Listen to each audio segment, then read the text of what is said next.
Office की table और chair से लेकर टाइपराइटर तक आधे आधे बांटे गए। जिन्ना खुद को मुस्लिम कम्युनिटी का रिप्रेजेंटेटिव बताते थे, उस टाइम पर दंगे इतने ज्यादा बढ़ गए थे कि ट्रेनों में भर भर कर लाशें भेजी गईं।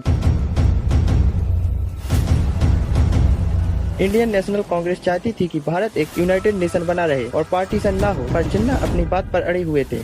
1939 में जब कांग्रेस की जितनी भी लीडरशिप थी, सबने रिजाइन कर दिया था और क्विट इंडिया मूवमेंट की वजह से आधी से ज्यादा लीडरशिप जेल के अंदर थी। और इसी टाइम कांग्रेस थोड़ी पीछे हो जाती है और हिंदू महासभा और मुस्लिम लीग, ये दोनों ग्रुप जो थे वो काफी स्ट्रांग हो गए थे और खुलकर आमने सामने लड़ रहे थे। इस समय हिंदू मुस्लिम दंगे काफी बढ़ गए थे और इसी सिचुएशन ने इंडिया को पार्टीशन की तरफ काफी तेजी से ढकेल दिया। और मुस्लिम लीग के लिए मुस्लिम्स को समझाना काफी आसान हो गया था कि हिंदू मुस्लिम जो है वो एक साथ नहीं रह सकते हैं। और मुस्लिम लीग ने अपने एक सेशन में अनाउंस भी कर दिया था कि जो मुस्लिम मेजोरिटी वाली जगह है, जैसे पंजाब, सिंध, NWFP, बलूचिस्तान, बंगाल और असम, इन सबको मिलाकर हमें एक अलग पाकिस्तान चाहिए। पर कांग्रेस बिल्कुल भी नहीं चाहती थी कि देश का बंटवारा हो और दोनों पार्टियां अपनी अपनी बात पर अड़ी हुई थीं। अब इसके बाद ईयर 1945 आते आते सेकेंड वर्ल्ड वार खत्म हो जाती है और यूके जो था वो काफी वीक हो जाता है। और इस टाइम पर यूके के ऊपर काफी प्रेशर था और इंडिया के अंदर भी जो फ्रीडम फाइटर थे, उन्होंने भी अंग्रेजों को काफी परेशान कर रखा था। ब्रिटिशर्स खुद डरे हुए थे कि जो ब्रिटिश आर्मी में इंडियन सोल्जर है, कहीं वो खुद ही अंग्रेजों पर अटैक ना कर दें। और सिचुएशन ऐसी बन गई थी कि यूके की कंडीशन बहुत ही खराब हो गई थी। अंग्रेजों के पास इंडिया को छोड़ने के अलावा दूसरा कोई और रास्ता नहीं बचा था और अंग्रेजों ने यही सोचा कि ये लोग हमें मार कर भगाएं और यूके का नाम खराब हो, इससे पहले हमें खुद ही देश छोड़ देना चाहिए। इसके बाद ईयर 1946 में ब्रिटिशर्स एक इलेक्शन करवाते हैं, जिससे यह पता चल सके कि ग्राउंड लेवल पर लोग क्या चाहते हैं, पार्टीशन होना चाहिए या नहीं। और कांग्रेस जो सेकुलर और यूनाइटेड भारत की बात कर रही है, इसको लोग ग्राउंड लेवल पर कितना सपोर्ट करते हैं। और इस इलेक्शन के रिजल्ट के बाद साफ हो गया था कि जो मुस्लिम लीग है वो मुस्लिम्स की असली रिप्रेजेंटेटिव है, क्योंकि मुस्लिम लीग ने जो मुस्लिम मेजोरिटी वाली जगह थी वहाँ बहुत ही आसानी से इलेक्शन जीत लिया था। और इस रिजल्ट के बाद सबको रियलाइज हो गया था कि अब इंडिया का पार्टीशन होकर रहेगा और जिन्ना भी अपने अलग देश की मांग पर अड़े हुए थे।